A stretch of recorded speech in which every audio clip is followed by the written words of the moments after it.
Hello, this is Matthew Chan. Welcome to the newest episode of Courtroom Strategy with Oscar Michelen. And in this episode, we're going to talk about the latest lawsuit filed against the Huffington Post and AOL. Now, Oscar, I have to tell you, this case makes me a little crazy. Does this case make you crazy? Or is it just me? It makes me crazy, although I do wish I was the lawyer for the Huff Post on it, I have to say. It's a silly lawsuit. It's one of the reasons why people hate lawyers. And I think it has a snowball chance in hell of succeeding. All right. Can we fill in our audience members what this deal is all about? Sure. Just a little quick background.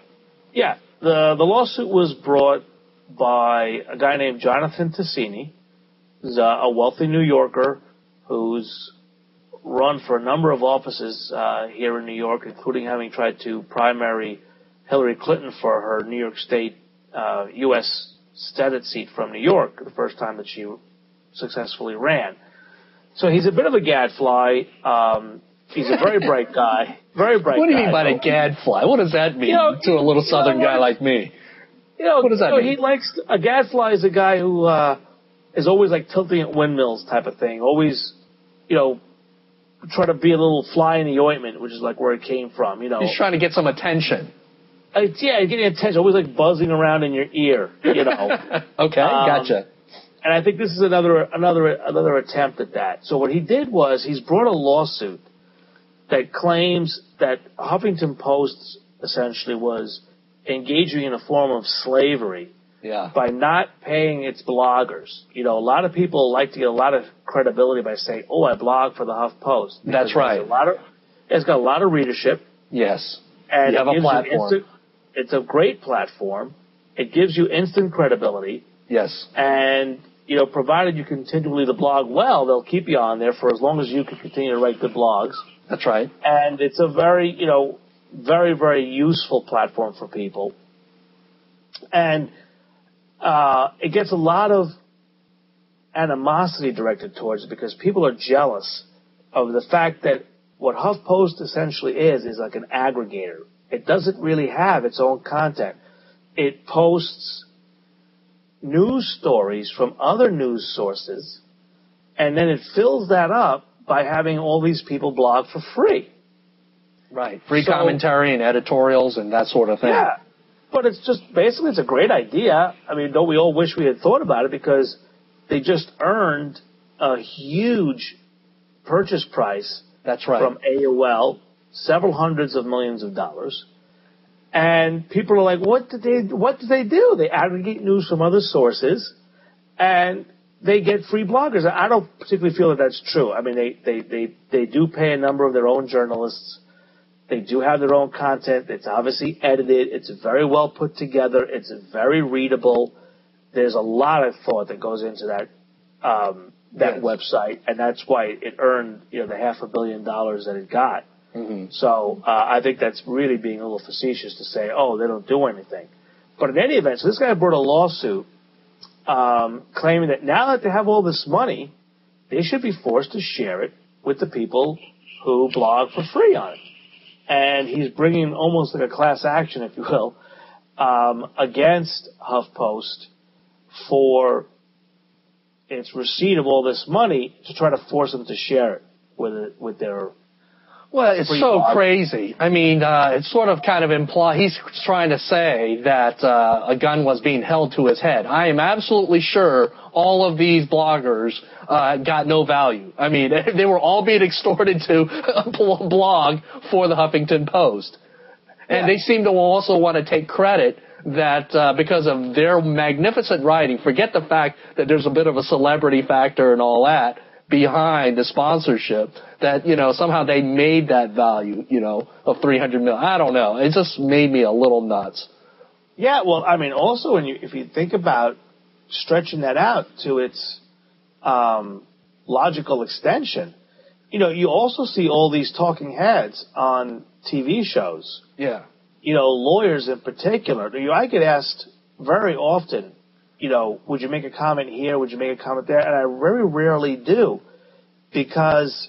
Really? First of all, Yeah.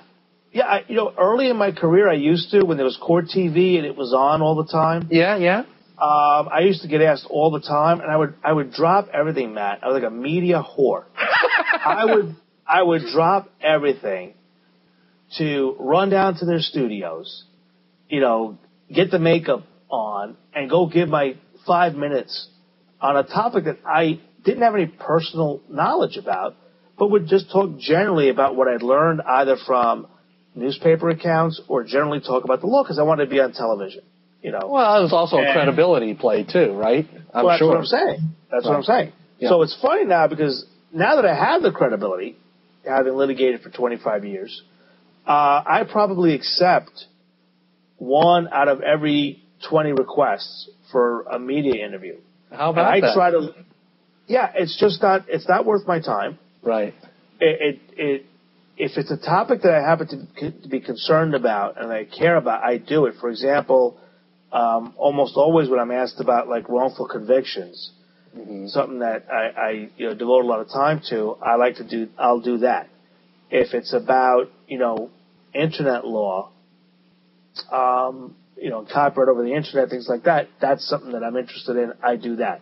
So I get newspapers that'll call me. I'll get even blog posts that'll call me. So now, wait a minute. Should I get a piece of, their annual revenue because I gave them a free appearance? It's nonsense. The guys who blog on it blog because they want to. Yeah. And they want to get the credibility. They're getting the benefit of the credibility. And they could say to their friends in their little tea parties, well, no, I shouldn't use that word anymore. It has a separate meaning. Yeah, that's true. That's true. There is a different tea party nowadays. Right. And I want nothing to do with that group for sure. So,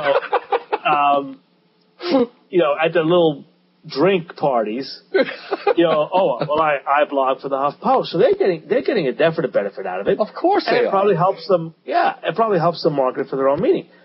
Plus, to try to say that it's slavery. The main function of slavery was that people couldn't leave, right? Yeah. They kind of had to keep, picking cotton. And, pulling the plow and doing everything else that they were required to do by their masters to their death. If these guys want to get paid by HuffPo and HuffPo says we ain't paying you, you could just pack up your laptop and go home. HuffPo can't force you to continue to blog. Well, most of these bloggers are probably doing it from the comfort of their homes. I mean, seriously. Yeah. They're probably not even in their office necessarily, a workplace. Right. Or worse, as an employer, I could tell you they're probably doing it from their workplace when they should be earning money for whoever it is that they're working for. Wow! So I hope they're doing it. I hope they're doing it from the comfort of their own home, as opposed to on somebody else's time and on somebody else's dime. Mm-hmm. So I don't know where the lawsuit's going to go. I'm hoping that it ends sooner than later. That it kind of sends a message that, if you don't really have a good basis to do that, we really shouldn't be filing this type of litigation, tying up a federal judge and a federal magistrate and the court with what essentially seems like an attention-grabbing lawsuit, and it's part of the reason why, like I said, people do, frown upon attorneys, and litigation has a tremendously bad backlash. One bad lawsuit hurts 100 good ones. And the vast majority of lawsuits have a place in the court system and need to be addressed. And you hear something like this, and people are just like, there goes another crazy lawyer with another crazy lawsuit. I did find it kind of interesting that this one, I think it was like $105 million. There's something magical about that $100 million. I don't know if you picked up on that. Maybe it was just a sheer coincidence. That, they did this little massive calculation and it ended up being just $100 million. Absolutely. But my gut reaction is it's not $90 million or $95 million. It was over $100 million, which I think helps get into the headlines when you do something that large. It's really a testament to where we've come, because I remember when I started practicing, the number was $1 million. Yeah, they used to be big numbers, didn't it? Oh, the unit that I was assigned to Corporation Counsel was just a couple of lawyers. There was a handful of us, 3, and we used to travel around the city and defend any lawsuit that had the potential exposure of over $1 million. And it was a big case. These were big cases. They were not a lot of them. They were, complicated, massive injuries. High profile, probably, too. High profile, police shootings, those type of things. And now $1 million is still a nice verdict. It's still a nice lawsuit, but it's not really out of the ordinary anymore. Right. And it's certainly not being handled by any high profile unit, within, a law department. But then it got to $10 million. And now it is about $100 million. No one gets a $100 million lawsuit. There are probably no more than 5 around the country all year. And most of those people don't get to keep them. They get drastically reduced. That's never reported. And so, the $100 million was to grab a headline. Let me put it this way. It would almost sound silly, wouldn't it? I filed a class action lawsuit for $1 million against the Huffington Post. I mean, that's a joke, right? It's got to be a joke. Now, I want to ask you something. $1 million would sound like a joke, so it had to be an intention. I see what you're saying. Yeah, it has to be a huge amount to make it serious. Right. Numbers are so big these days. Look, we're talking, again, when I was just starting out, a billionaire, there weren't billionaires. Yeah. Now there's quite a few of them. Now there's a lot of them. Yeah. Well, let me ask you something. Please, Oscar, give me an answer that won't make me cringe. Uh-oh. You ready for my question? I don't know if I'm capable. Oh, you're capable. I just don't want to have to freak out on this end of the camera. Yeah. Is there any circumstance that they will settle? Please tell me no. I mean, I don't want to hear that, sometimes it's a nuisance lawsuit and it's just better to pay somebody off to make them go away. Please do not tell me that this can happen. Please tell me that it is so, the case is so strong that they're going to make a freaking point to put this guy down. Please tell me there's a strong possibility of this. I do expect that. That's what I would expect, that they would hold the line and probably maybe even answer the complaint with a motion to dismiss. I hope so. Which is what happens in a lot of federal litigation. And, it could be that the complaint is so well crafted that they might get past that motion. I don't know. Maybe if I were to read every line and word of the complaint, I could analyze it for you and tell you what the chances are of a motion to dismiss. But I just expect that it would resolve itself by way of a decision, not by way of a settlement. Some cases, yeah, are like that, and the parties need to take a stand, and they want to take a stand. The issue becomes how much are you going to spend in litigation? Oh my God, Oscar! That's going to be a large function. That's going to be a large function of what other litigation AOL and the HuffPost have going on. But this is one of those line in the sand lawsuits. I expect, Matt. I don't think you have to worry about it going away. But look, I'll tell you something. I mean, there have been a lot of lawsuits in the last year or two that I would have thought were line in the sand lawsuits. They just frivolous. They got settled. And it does happen. You don't hear about it. They went away for nuisance value, and they just dwindled. And the people who filed them got their 15 minutes of fame, and then walked away with their $5,000 or $10,000 or $15,000 in settlement. So who knows? I don't expect it. I don't want you to start reaching for the Prozac or the Advil or whatever to calm yourself down. But I would expect this to be one that HuffPo would want to be able to say, we ended that. Because otherwise, they could be hit with a whole lot of other claims.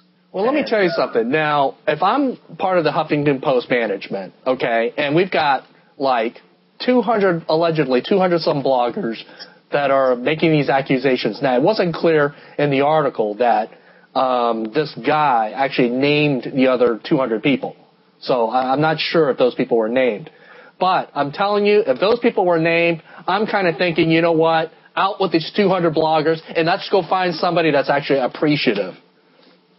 Right. That's what I'm kind of thinking. Or they're going to get in trouble for sweeping out people who work for free. Please tell me that they can't draw a lawsuit for people who volunteer. Are you kidding me? That was ridiculous. And I got to tell you that, you know, I know folks who blog for the HuffPo. Okay. And, you know, they're very happy with the arrangement. They neither sought income, nor did they expect to derive income. And when it got sold, you know, to AOL, all they felt was more credibility for them. Well, that's what I'm thinking. I mean, but they're jeopardizing their positions. I mean, certainly this guy, I don't think he's going to be welcome back in any prominent circle anymore. He's done. Right. He doesn't need it, Matt. He doesn't need it. You know, this is something he'll move on to something else. But he's hungry for credibility. That's what you're telling me. He's got all the money, so when you don't have money, he's looking for, like, importance or something. But he's effectively destroyed what credibility he's built up. I'm thinking. In your mind. Oh, okay. In my mind. I guess I'm wrong. In your mind, because you're thinking a certain way. No, but let's say, for example, you might be a startup, right? And you might want to take on someone who tilts at windmills. And maybe you got some venture capital and try to make a name for yourself by, you know, going on and suing, you know, HP, Microsoft, Nike, some big entity. Yeah. You're going to go to this guy maybe as a lawyer because you say, oh, he's willing to take him on. You know, so many of these quote unquote celebrity attorneys that you see. Yeah. Going back to our original topic, nobody ends up seeing what ends up with these crazy lawsuits that they bring. You know, look at Gloria Allred, for example. Yes. She's famous for being famous, but she stands next to these crazy lawsuits. But guess what? When Tiger Woods' principal mistress, wanted somebody to sue him, she went to her, and she got her a very nice chunk of change. So, you know, before you start writing off these people who are just headline grabbers, realize that some people don't read past the headlines. And they say, just like certain celebrities are famous for being famous, so are a lot of lawyers famous for just being famous. And they get, every once in a while, for every crazy case that they file and every embarrassing thing that people say, oh, my God, who would ever use, you know, fill in the blank. I gotcha. Once in a while, they get a legitimate claim based upon that attention grabbing that they've done, and that's why they do it. So be careful. He's got some benefit on different front, but I mean, I'm gotta think that as far as the Huffington Post and AOL is concerned, they want this boy out. I've got to believe there's got to be some common sense here. I don't know. Oh yeah. What do I know? So what? He's out. He's out. Right? He's not gonna blog for the HuffPost. But then again, they weren't paying him anyway, right? So what did he really lose there? And now his name is spread around. You and I are talking about it. Fox is talking about it. CNN is talking about it. He's going to be out there. He's going to be making his argument. That's true. Somewhere in there are a couple of people with a valid claim and said, hey, I found my guy. This guy's creative. This guy's willing to go out there. He's willing to challenge the big fish. And that's what I need. And next thing you know, Oscar, I think you and I should go find someone to go sue for over $100 million so we can get on Fox News and CNN. What the heck, right? Hey, well, you know, there's always the two types of folks, right? Tortoise and hare. I've always been the hare. I gotcha. You know, I'm very comfortable with where I'm at. You mean the tortoise? I'm the tortoise, excuse me. Right. Yes, you did. I wish I had hair, but I'm the tortoise. Slow and steady is the pace. Yeah. You know, we handle a lot of high-profile cases. Mm-hmm. We don't go chasing after them. They come to us. Yeah. And, you know, as a matter of fact, you know, I handled the last case here in New York that is still going on in the courts, a very big case, where nurses and their lawyer were arrested having quit, these nurses quit their job at a nursing home. Yeah. And their lawyer advised them they had the right to quit, and they were actually arrested for quitting. Yikes. And we got the appeals court here in New York to say that the prosecution itself was unconstitutional because people have a right to quit their jobs. They weren't under a contract and they weren't in a union. They were what's called at-will employment. And now we have a very big federal lawsuit that's gotten a lot of attention from the media nationwide against the Suffolk DA and the nursing home operators over actually trying to force people to keep working. So here you have this guy with a very frivolous claim, in my opinion, against the Huffington Post alleging slavery.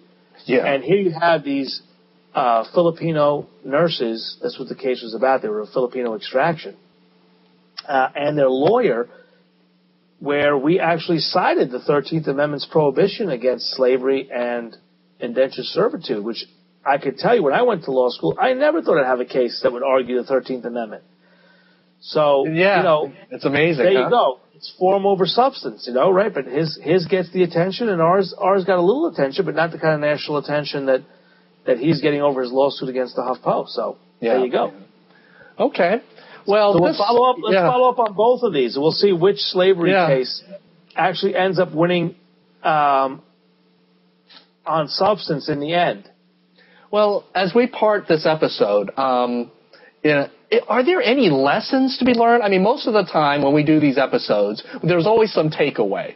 And but is there a takeaway of any kind for this case? I think it's too early. Okay. I think, look, the takeaway is that you'll always find people who will do things to grab a headline.